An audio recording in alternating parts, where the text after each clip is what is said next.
Bonds hits one high. Hits it deep. It is out of here. 7:56.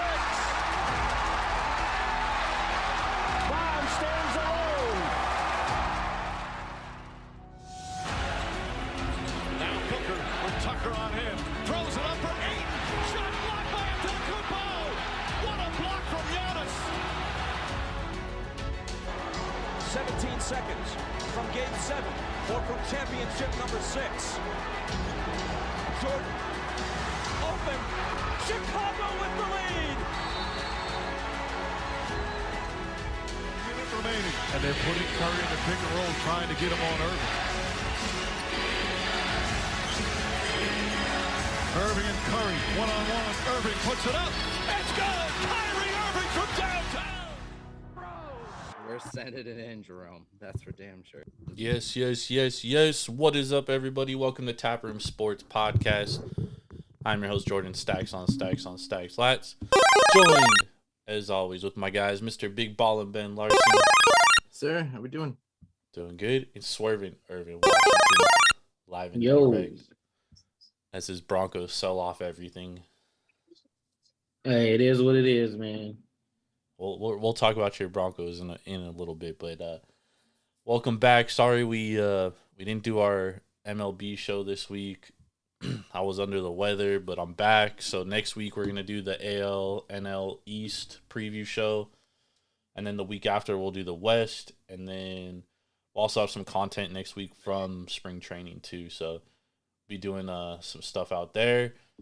So looking forward to all of that.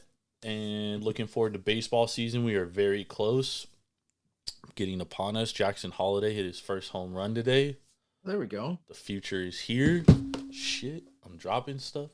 But no, man, I'm excited for baseball season, man. I'm excited for baseball season. I'm excited for March Madness. We have 4 NCAA tournament teams that are locked in, loaded. Morehead State, Stetson, Longwood, Drake. Did I say 4? That was 4, right?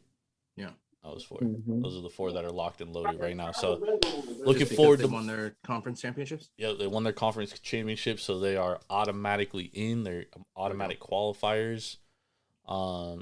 Indiana State lost to Drake today, but there's a good chance that they still get an outright bid. But when USC wins the Pac-12 tournament, a lot of those teams on the bubble are going to be holding their nuts tight, dude, because they're not going to be guaranteed in. So we'll see. But how you guys doing? How we doing, fellas? I'm doing all right. Watching the Lakers blow another lead. Damn, that wasn't a foul. Lakers always blow leads, dude. I know. The Lakers suck. They are who they are. I'm not gonna disagree with that one.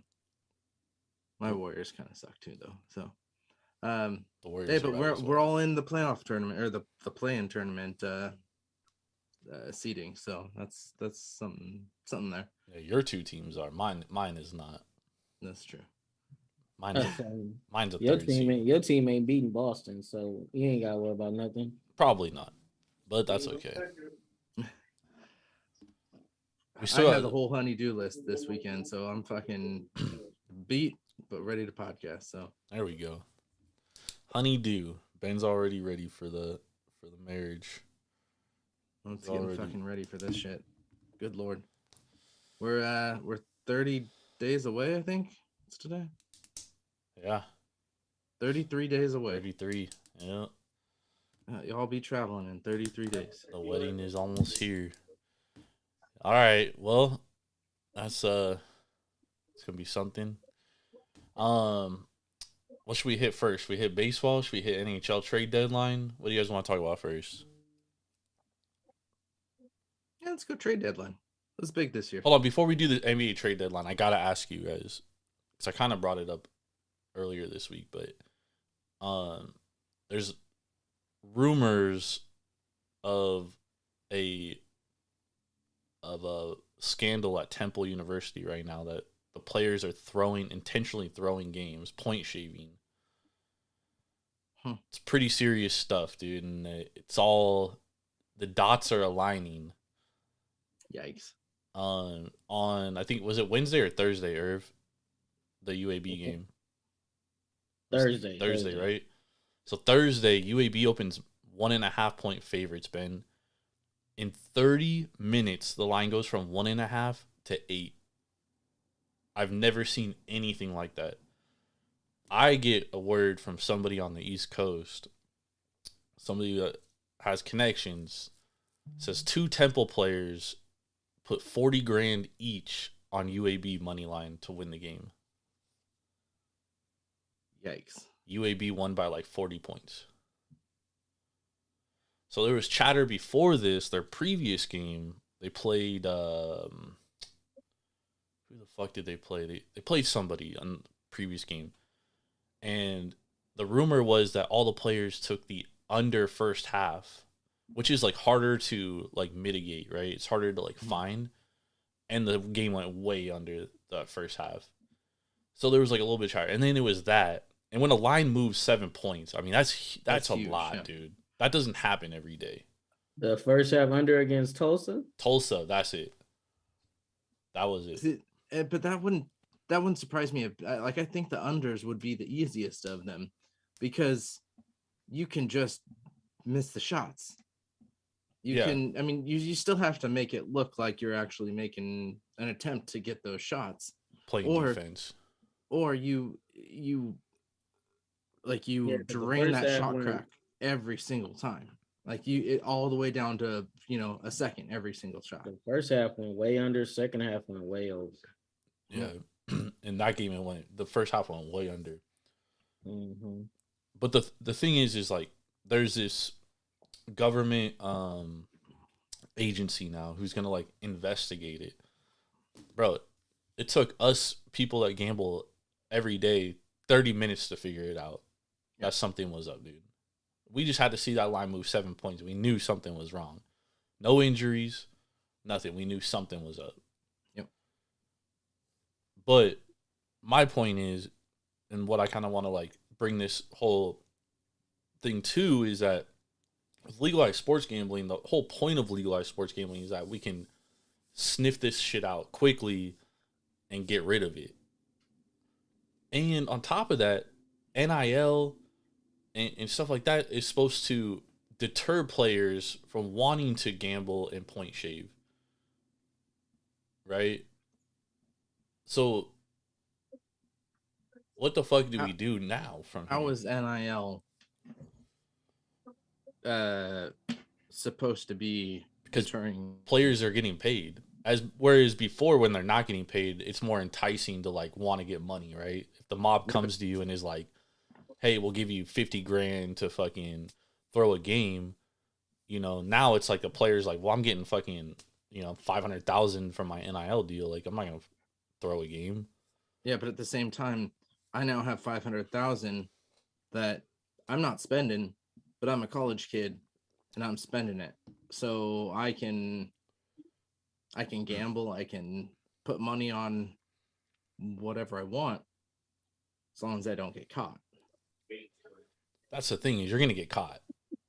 Yeah. Especially with like legalized gambling now.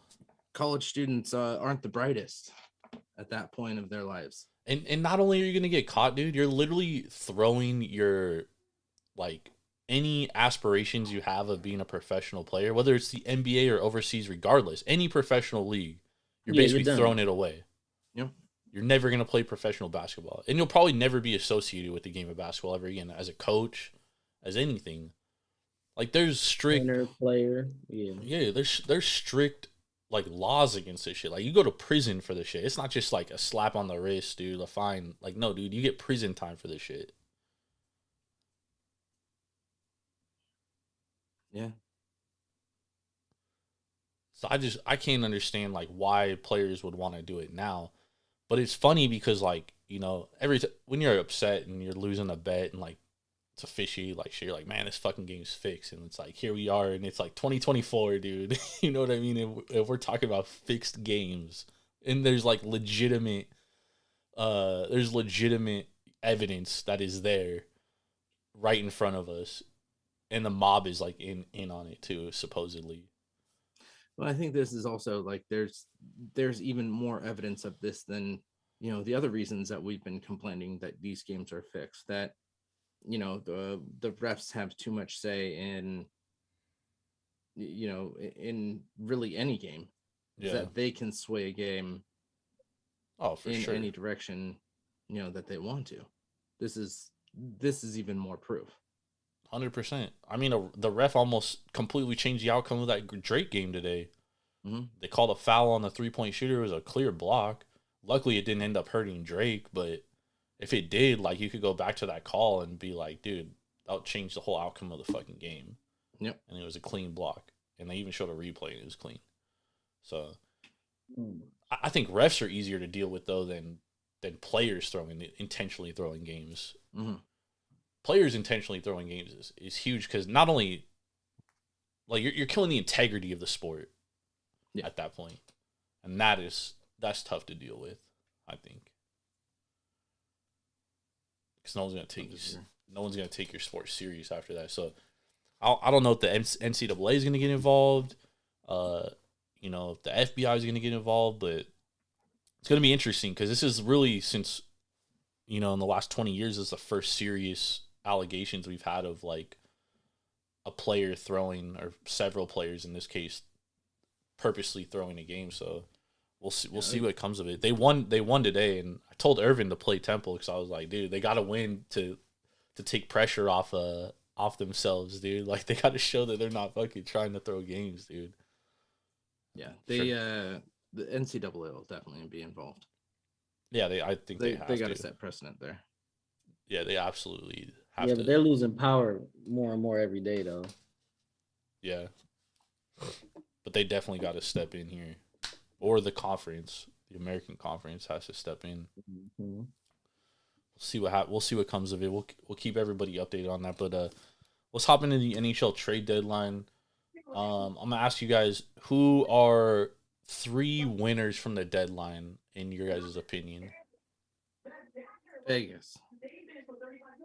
I thought that would be consensus. I mean that's a given. Vegas, they've got Anthony Mantha, they got Noah Hannafin, and Thomas Hurdle. So you have a top four defenseman, a top 9 forward, and a top 6 forward.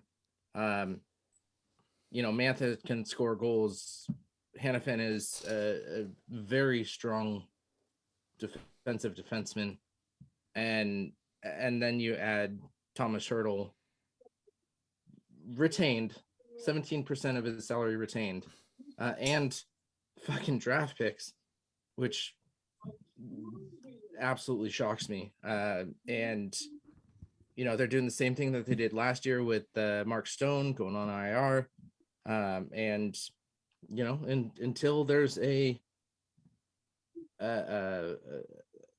rule change, you're gonna get people doing this every single fucking year. Yep. Last 2 years it was Vegas. The year before, I think the previous 2 years, it was Tampa Bay. We put someone on who's got a high salary on long-term IR, and they miraculously get better right before the season. Like that. Right before the playoffs. Right before the playoffs, yeah. And it's just time and time again, they're gonna fucking do this because they can stack the salary and get teams to retain salary too. And I think what they got to do is if you put someone on long-term IR, like they have to be out for the year. Like they can't come back for a certain date. Yeah. Like there has to be restrictions on IR versus long-term IR.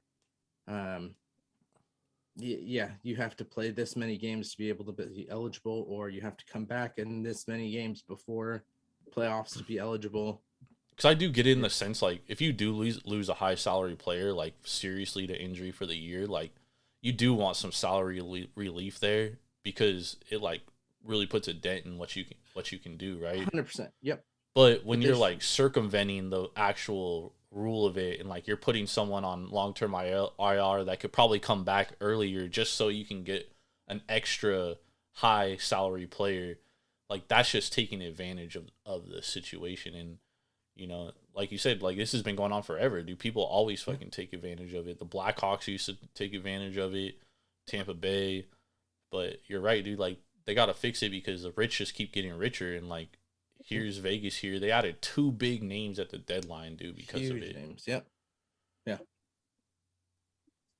So it's they definitely won this. You know, it's tough to get rid of your first, which is gonna be, you know, one of the last 5 picks in, you know, the draft this year, and your young kid from what's his name? Who did the Sharks get? Federing. Hold on, let me find his name. They got some motherfucker. David Edstrom. Their first round pick last year, who was really high on the Golden Knights' prospect list. But you shore up your goal scoring issues, you shore up a defensive issue. You fucking hope that your goaltending can get you through, but when you have a good defense, you don't need as much goaltending. So I think this was a huge win for them. Yep. What about Carolina? They got Jake Gensel and Evgeny Kuznetsov. Yeah. Huge. Definitely a big win for Carolina. Big win for Kuznetsov as well.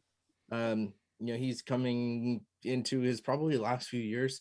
He's 36, I think. So it's good for him to get another chance. He's 50% retained, so it's not a huge hit for Carolina. But they get a goal scorer who's been there, who's gone deep into the playoffs, and you get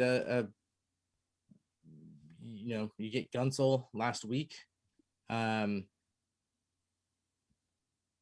hope that they play well together. So I think they were definitely a winner. I don't think they were the top winner, but I think they were a winner. So when you look at the futures market now, Florida's the favorite to win the Stanley Cup basically everywhere. Plus 650, 6-1 ish. Colorado plus 750, Edmonton plus 750, Carolina plus 850, Vegas plus 900, Dallas 10-1, Rangers 11-1, Boston 12-1. And then we got longer shots: Toronto 15-1, Vancouver 15-1, Winnipeg 15-1, Kings 24-1. Do you think that, like, is Vegas the team that kind of like took the biggest jump? Because Vegas was like, their number was like 11 to 12-1 before the trade deadline. Now it's 9-1. Yeah, I think I was even seeing, I think, plus 15-1 in some places. I definitely think they're the team to beat now. Especially getting Mark Stone back at the end of the year is going to help them, immensely. I look at the addition of Hurdle on their team as, the same as Timo Meier on the New Jersey Devils last year, where he was just another like powerhouse that, added to a team of powerhouses. So, I think Vegas is definitely the team to beat and the team that everybody's going to go after. I liked Florida at that plus 600 there too. They added Osipoko, who's a great, older talent. He's definitely a veteran that can add depth to your team. Florida just always seems to falter in the playoffs. So I mean, they made the Stanley Cup last year. Yeah, I don't know how much we can put into them. I like Carolina there. What was Carolina? Carolina is plus 850, 8-1. You can get them 10-1 at Bet Rivers. Yeah. Kind of like, I like Colorado too. They added some good pieces there. They're always a strong team.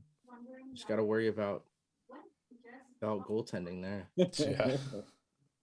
Do you guys think, is there a team like Florida-esque last year who was an 8 seed that made a Stanley Cup run? Is there one of those teams that you see could kind of do the same thing this year, or is it kind of like top of the pack is gonna do the best? What are the Jets at? The Jets are 15-1, so I mean they're definitely a longer shot. I could see the Jets doing that. They need to shore up their power play. They got some goal scorers in the deadline that could help.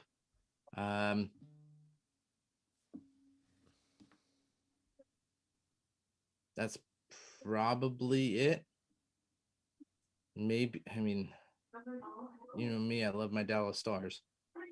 I fucking hate the Dallas Stars, but they could be one of those teams that makes a run. But what are the Canucks? The Canucks are, I believe, 15-1 as well. I think you could 15-1. can put some money in on the Canucks. I think if they get hot, Edmonton. they can fuck Edmonton. They're gonna Edmonton's a short shot though. They have the second best odds. They basically got the same odds as Colorado, 750. Edmonton are the Dodgers of the fucking NHL. They're gonna lose in the Wilson to the first. Steelers. They're gonna. What's that? Russell Wilson signed with the Pittsburgh Steelers. That's interesting. Huh. Okay. That is interesting. Yeah, it's gonna be the next oil spill of 2024 is gonna be the fucking Oilers losing in the first round. But at some point they gotta like overcome that, dude. I mean, at least you'd think so. They have too good a talent, man. Yeah, but they've had good talent for the last 4 or 5 years. Yeah, but I mean, it's the same shit that over and over and over again. They need to shore up their goaltending. Their defense is weak. they can score. But they can score. And, you know, unfortunately, defense wins championships in NHL. Yeah, I mean, that's true. That's basically how Vegas won last year. So Yep. We'll see. We'll see how the NHL season comes down to the wire. I mean, I'm not really inept on or adapt to speak on the NHL. I haven't really followed it all that closely this year, so I don't want to give. Biggest losers? Who's the biggest losers? The Fucking Kings. San Jose Sharks. Why? They got hella draft picks though. They didn't get hella draft picks. I mean, they got Edstrom in the first round pick for Mark Edwards. But that's not going to be a top pick, anything close to a top pick. That's going to be one of the last 5 picks. They got rid of 2 third-round picks for that, which was fucking stupid. They're retaining Tomas Hertl, Tomash, who is their 7th retaining contract, so they cannot retain any more contracts until the 25-26 season. And what do you mean by retaining the contract? So they have a certain amount of contracts that you can retain salary on. So like Hertl, they're retaining 17% of Hertl's contract. So they're going to be paying the salary, 17% of that salary for the remainder of his contract, which is 6 years. So you can only have, I believe it's 7 retained salaries on your books going against your cap hit. And Hertl is the 7th. So they have to pay him for 6 more years. I think Burns has 1 more year. He's going to be the next off our list. Carlson has 3 more years. So like we're out of people that we can retain, which gets rid of options when we try to trade. And I mean, yes, Hertl had a large contract, $8 million for 8 years, but he is the best player that the Sharks had. He's the life and face of the Sharks. He's still young at this point. I mean, he's fucking like what, 33? No, he's 29. Damn, he's only 29? Yep. Damn, I feel like he's been there forever. he'd be 36 at the end of their contract, but he's got like six. And my only thing is like it's time for the Sharks to move on from like that whole previous team. Like Couture's got to go, fucking Vlasic's got to go, but Vlasic has like the worst contract in fucking all of professional sports, so that's gonna be nearly impossible to move. Yeah, he's unmovable.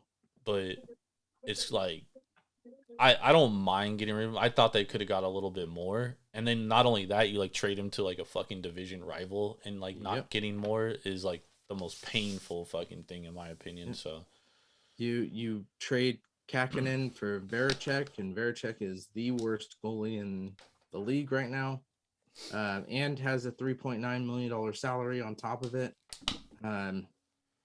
He'll help for getting to the base, the salary floor, but he's fucking burning dumpster fire. What about the Kings though? The Kings didn't do shit. Irvin, like you guys are battling for a wild card. We can't score consistently enough. So adding, subtracting, us staying pat, we don't win, we don't lose. We're a fringe contender right now. Until we add some more scoring, we're not a big time championship contender. I heard there was a trade for Linus Ullmark from Boston, and then he nixed it with his no trade clause. Damn. See, that's what we do. That's what we would have needed, but we didn't get it. Damn. Yep. Who doesn't want to go to LA, man? A lot of guys don't like to play in LA. Some guys are just East Coast guys. Yep. Look at Trey Turner. High taxes too. Yeah. Massachusetts has high taxes too, though. Not as high as LA, California. We have the highest. Well, yeah. For any athlete. Yeah, but it's also the nicest place to live. Well, some people don't give a fuck about weather and all that other shit. They want to stack as much chicken as possible. Some people are high. Chicken. They're crazy, bro. It's like someone saying, I don't want to fucking live in San Diego. Yeah, I fucking bet. Plus, you're going from Boston to LA, and Boston is in prime time zone for winning a cup right now. Damn, so Russell Wilson to the Steelers, fellas. What do we think about this? That's some good. Hey, finally we get some breaking news on our show. Doesn't happen the day. Well, we had some breaking news before the show. What the Eric Arm said? Yeah. Yeah, but let's talk Russell Wilson first. What's your thoughts? Lakers? What's the thoughts on Russell Wilson to the Steelers? Does this make the Steelers any better? Does it make them a legitimate contender in that? Yes, it makes them a legitimate contender because when they're healthy, they're a top 4 or 5 defense. And Russ, so he had 26 touchdowns and 7 interceptions last year, 8 interceptions. Yeah. If he could do that on the Steelers with the way they play defense, easily they could be a playoff team.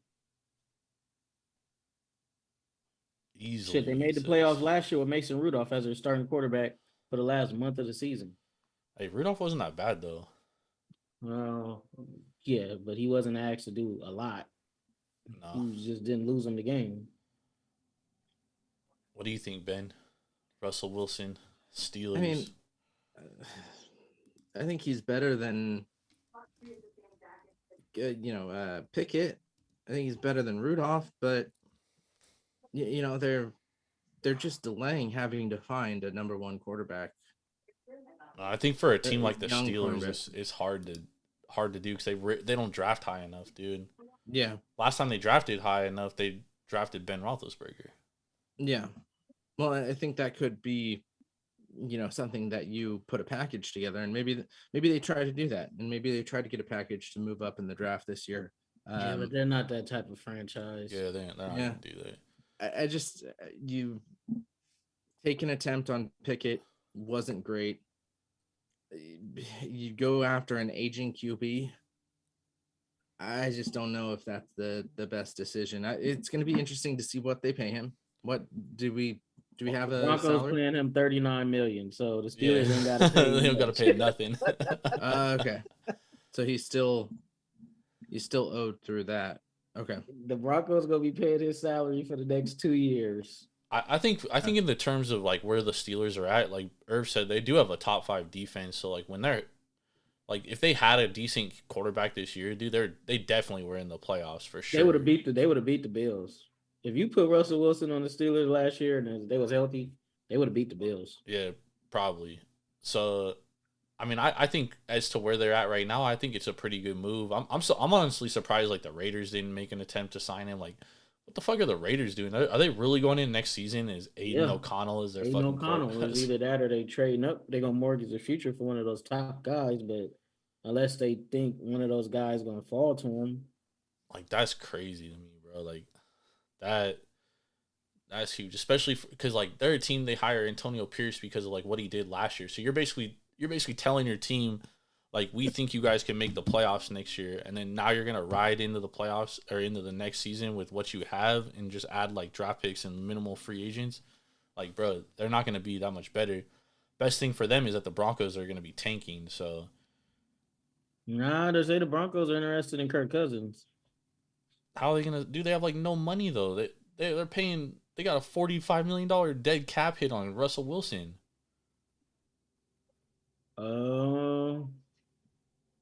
It's either they have released a bunch of guys. I know they got like 35, 40 million right now. They had to though because of that dead cap hit. They had to free up contracts. Yeah, so and then there's talk that they might trade Patrick Surtain. yeah, if they do that, they definitely tanking. I haven't seen Patrick Surtain, but I know I've seen they were shopping on everybody that they released. They didn't get back what they wanted, so they just released them. It's crazy, man. It's gonna be interesting because like, you know, you hire Sean Payton and like obviously the expectations like a guy like Sean Payton gonna go in there and try and win like, and then you're basically waving the white flag and being like, yo, we're gonna. Because I mean, honestly, like, don't get me wrong, dude. I think I would rather just strip it all down and lose and then fucking rebuild it than like try to be a contender and not be a contender, be like a fringe fucking playoff team. Like that's the worst spot in all of sports, dude. Like you don't want to be there. You know what I mean? Like I'd much rather fucking tear it all down, lose for a year or two, and then build it back up hella strong than be that fringe team.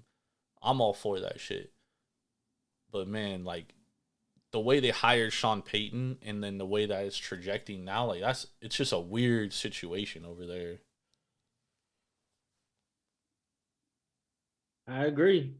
Management, ownership, GM, they better figure that shit out. Better figure that shit out. The Seahawks, the fucking Eagles. Fletcher Cox retires. Jason Kelsey retires. They released 2 big holes to fill. Yep, and then they released. Well, they have defensive line talent. They had Jordan Davis and what's his face. Bro, they got the steal of the draft last year. They're not worried about Fletcher Cox retiring. Jalen Carter. Yeah, Jalen Carter. Yeah. But losing Jason Kelsey is huge. Yeah, losing Jason Kelsey is going to be huge. But the word is he's going to stick around and take. I think he's going to be like a consultant or a coaching, like an assistant line coach. So he's going to still be in the building. So they're going to still have that leadership. He just won't be a player. They're going to miss him being in uniform, but they're back up. They're going to move what's the name to center, and he was a fucking consensus All-American at center his 2 years in college. Yep, he was an All-American. Landon Dickerson. It'll be interesting for the Eagles though, because they have paying Jalen Hurts. Now they got now they had to like free up a lot of contracts and stuff, and they got holes in that secondary, dude. Well, the good thing is, it's a good draft this year for the secondary, and Justin Simmons was an All-Pro every year under Vic Fangio, so look out for him to probably be landing with the Philadelphia. Yep. And then your Niners though, Ben, they are losing Eric Armstead. Yeah, he probably gonna sign a deal with them in free agency. I don't see him. Who else would he go unless somebody just blow him away? Well, then what I'm reading that like if we release him before June 1st, then we have a 25 million dead money hit. Yeah. But if we release him after June 1st, it's all of that dead money is spread over all of the future years. Well, the dead cap hit, it lasts for like, well, I mean, you could last for multiple years, but it changes. Like the big part of it, the 25 million, like you don't want to hit that to hit this year because that hella hinders how you could build your roster, which is why they're not going to trade Debo. Yeah, they'd only save the Niners 2.49 million. Yeah, so 2.5 million with an immediate release. But they save more than 18 million against the cap if they add the post June 1st designation, which would spread that money over the future years. Yeah, so it wouldn't be as big of a cap hit. Yeah. Which would help them in the long run. Yeah. We'll see. I mean, it's a smoke season right here. You know what I mean? A lot of the Jags got a new backup QB. Yep. Mac Jones traded to the Jacksonville Jaguars. That's one move I do not understand. Maybe an insurance policy in case Trevor gets hurt. Yeah, I mean, Mac Jones he's a backup for the rest of his career now. Yeah, they only had to pay a 7th rounder for him. Yeah, he's never gonna be a starter again, dude. He had his chances, bro. He had 2 years to figure that shit out. Just like Kenny Pickett, bro. That fool will never be a starter again, dude. Like, that shit is long gone. You know, unless someone gets an opportunity like Baker Mayfield and then shows out like he did it with Tampa, but you know, Baker always had talent, dude. He just never had any good situations, dude. Until this year, really, it's the best situation he's had. 3-year, $100 million, and then Evans re-signed for 2 years. Yeah, that's their window. Unless they. It's basically the same deal that what's the name got last year. Who? Your boy that plays for the Seahawks. Oh, Geno. Yeah, but I think Baker has the first. Yeah, the biggest pretty same. First 2 years guaranteed, and I think this last year is a player option or a team option. But I think he's settled in there. He's probably gonna be their quarter. He probably definitely will be their quarterback for the next 3 years, unless they make a trade or something like that. But you know, they got a decent team. They should be the favorite to win that division with what they're bringing back. But if Atlanta gets a quarterback, man, I think they're the best team in that division. Yeah, but who's that quarterback gonna be? They're supposed to be interested in Kirk Cousins, Justin Fields. Shit, they might try to trade up and get a QB because that's all they need. If they get a QB, they're a true contender. I'm surprised they didn't go after Russell Wilson either. Well, the Steelers, I think the Steelers was his preferred destination because he only scheduled one visit, and he was with that team for 8 hours. And now he also visited with the Giants too. Yeah, the New York Giants. Oh, he visited with. Yeah, I guess after paying fucking Danny Dimes $40 million. Yeah. Woo. Yeah. I bet that makes fucking Daniel Jones feel great. Oh, I mean, I think Daniel Jones, he's getting paid. Yeah, this is last year with the Giants. Yeah, I think he knows that his time's up too, dude. Yeah, like he's like Mac Jones, bro. Like that fool's gonna be a career backup after this year, dude. Like I just think that's what he is, dude. And $80 million richer. Yeah, I mean he got paid, bro. You can't be mad at that. But he's just not a fucking quality starting quarterback in the NFL, dude. At all. A lot of these guys aren't. So the Giants got to figure something out. Watch them draft a fucking quarterback. They're going to draft Michael Penix. They're going to draft Michael Penix. Yep. Penix or fucking Bo Nix, dude. If Bo Nix goes in the first round, that GM is getting fired. Yep. Within the first 3 years. Agreed. Northern Colorado, dude, the 1 and 2 seeds in the Big Sky are about to go down in the same night. They're about to get their asses served. Crazy day, dude. Crazy day.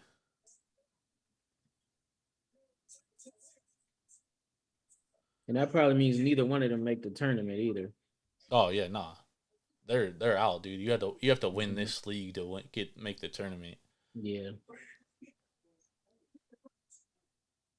But this is a sad showing. Northern Colorado was up 7-0, and they held Idaho State scoreless for the first 5 minutes and couldn't extend the lead, dude. I knew they were fucking cooked, Good. bro. Yeah. And now they're down 11 with fucking under 5 to play, dude. They're basically fucked. Yeah, it's a wrap. Pack their ass up.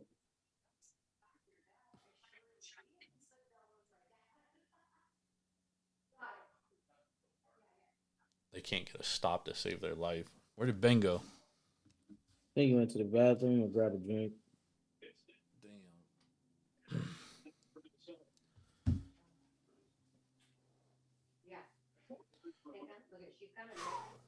And the Lakers about to get a nice win. Who are they playing? Oh, the Timberwolves? Minnesota.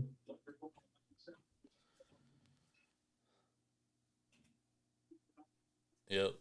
Northern Colorado's cooked.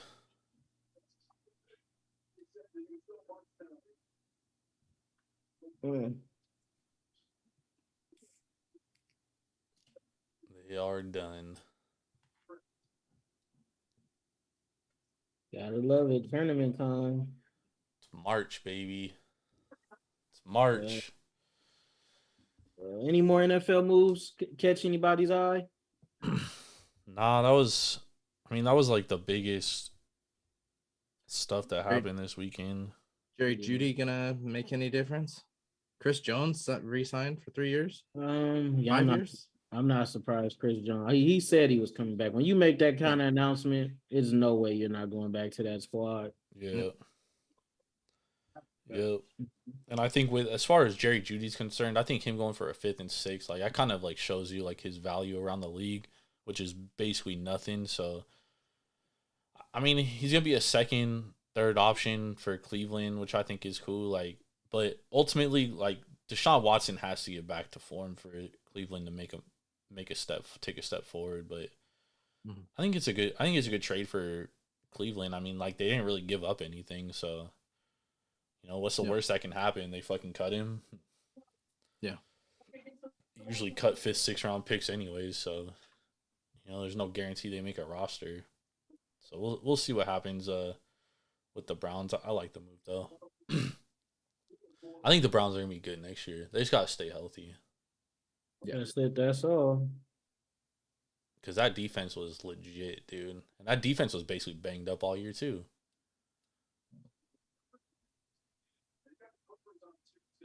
I cannot believe the 1 and 2 seeds in this conference are gonna go down in the first fucking game. It shows how dog shit that conference is.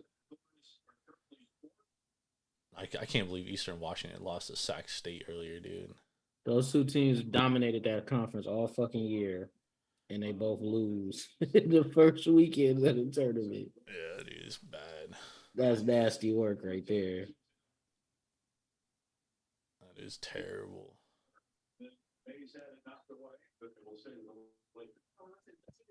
Terrible work. Terrible work. All right. Baseball news and notes. Blake Snell likely heading to the Los Angeles Angels, according to Keith Law today. I did not hear that. They said they're in final stages of contract negotiations, but that was this morning, and we still haven't heard shit. So who knows what the fuck's going on? It'll be very. I don't know. Is he leveraging in the Angels to get more money out the Yankees? Could be. Last I heard, the Phillies entered the fray too. They're offering a 3 or a 4 year deal. God, the Phillies, dude, they got a lot of fucking big contracts, dude. Yeah, that's what I'm saying. So, but he'll have multiple opt out. I know once it leaked that he's open to a shorter term deal, that a couple of heavy duty teams. I don't know how seriously the Dodgers are taking it, but Jordan Montgomery followed us on Instagram. I don't know if that means shit, but yeah. Damn. And Gavin Stone is probably gonna be our 5th starter. Emmett Sheehan got an injury today, so he probably gonna start the year on the either in the minors or on the IL. Yeah, they say he's gonna start on the IL this year. Yeah. So we'll see what happens with that. We got any best bets for tomorrow? I was looking at some college basketball. Let me see. It's my time of year where I shine. Before we go on to best bets and go into go away from baseball, what do we feel about the Texas Rangers head physician saying that he expects a lot more pitcher injuries this year? Why is he expecting that? Part of it was because pitchers are pitching a lot more and pitching a lot more, adding additional pitches to their repertoire, I guess. But because pitchers are now pitching year round and starting earlier, that it is amping up the amount of pitches that they pitch versus the amount of rest that their arms actually need.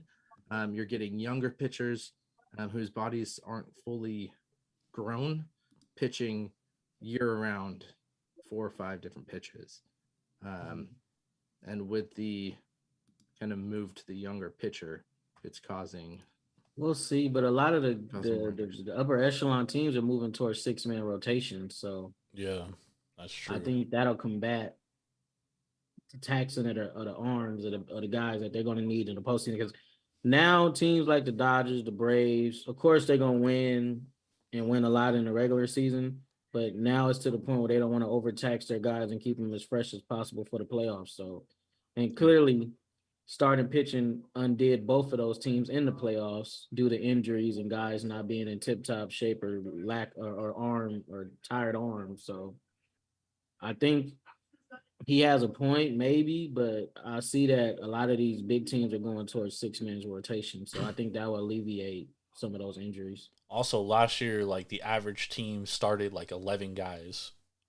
So you're seeing teams go to 11-man, like not 11-man rotations, but I mean, you're seeing, guys, we don't start with 5-man rotations and end with the same 5. Like we're seeing a lot of guys go in and out. So I think it's pretty normal now.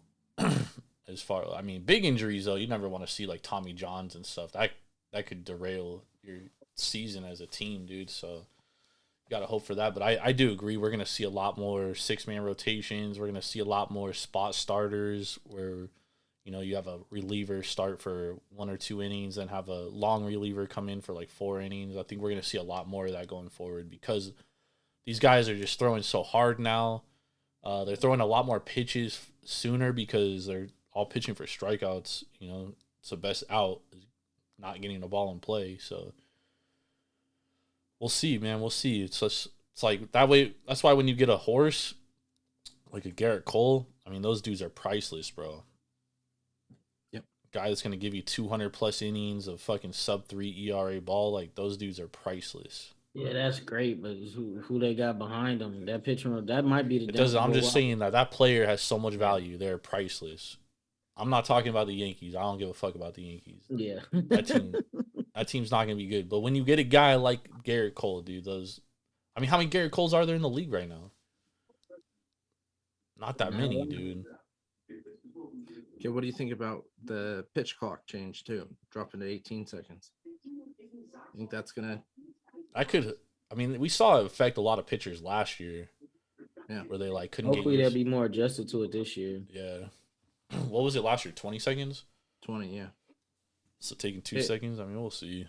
It remains 15 seconds for no players on. But then if there's a player on base, it drops from 20 to 15. Okay. 20 to 18. Sorry, 20 to 18. Yeah, yeah. Mm-hmm. Okay. Yeah, we'll see. We'll see how it goes. Damn, the final score today on the 76ers and Knicks game was 79-73. Shit. That's lowest amount of points scored since 20. Damn, I gotta see 2015, 2014. Check the players' betting sites. Throwback game. See if they bet the under. Bet the under, yeah. No, the over under was like 200 or something, man. That shit went way under. Yeah, that shit was way the fuck under. Way under.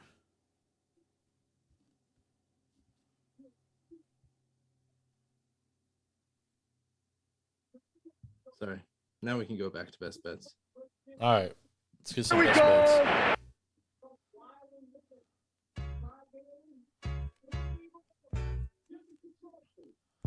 What do you guys like? I like St. Mary's minus the 9.5 over Santa Clara.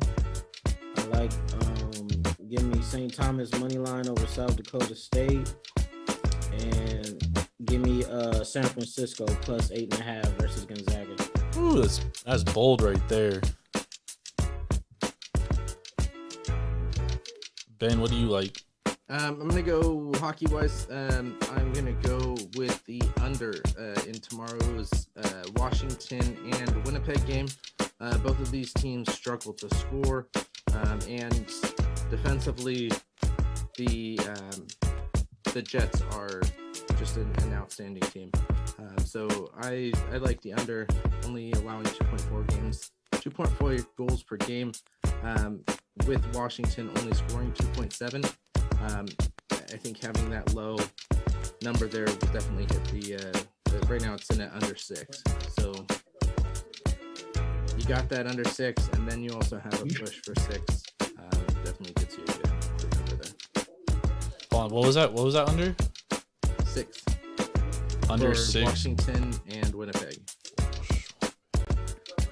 All right, I'm going Montana State plus 6.5. I think now that Northern Colorado is about to lose and Eastern Washington lost, like this is Weber State's conference to lose. However, I just think 6.5 is way too many points. So, like this should be like a 3.5 point game. So give me Weber State plus 6.5 tomorrow. That's the only bet I got right now. I do agree with Irv on St. Thomas tomorrow. I don't see a line out for that yet, Irv.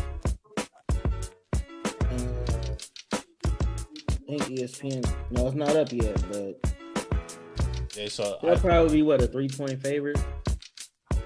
Against who? South Dakota. South Dakota State or South Dakota? South Dakota State. Oh no, there'll be a dog in that one. Oh, okay. South Dakota State's the favorite to win the Summit League. All right. But I like St. Thomas. Yeah, I would take St. Thomas as a dog in that one. But I do like Montana State plus 6.5 tomorrow against Weber State. Big skies and snafu, dude. Top 2 seeds about to go down. Actually, Northern Colorado's making it pretty interesting. Only down 6 now with 1:39 left to play. They were down fucking 14 like less than 30 seconds ago. So we'll see what happens here with Northern Colorado. But if they lose, man, Weber State, dude, if they don't win this fucking conference, that's a fucking joke, bro. We're gonna see one of these dog shit teams get in here. Be interesting. It's been a wild conference season so far because of all the conferences, only one number 1 seed is won so far. That's Stetson. All the other teams aren't the best team in that conference. In fact, Longwood was the 3 seed in their conference. 4 seed in their conference. So, interesting stuff going on here. Thank you, everybody, for joining us. We are being brought to you by the Sharps app, SHARPZ. Make sure to download it. Use it to track your bets. Become a better. We'll be back on Tuesday night to break down the NL and AL East preview. Definitely don't want to miss that. Love doing those shows. So come hang out with us Tuesday night, 9 p.m. Pacific Standard Time. We'll be on around then. Follow us on Twitter at @taproom_sports. Follow Irvin at SwervinIrvinTSP. Follow myself at Jordan Rules TSP. You can follow the podcast on Instagram at Taproom Sports Podcast. Stay locked and loaded with us. We'll catch y'all later. Have a blessed Monday. We out. Peace. Later.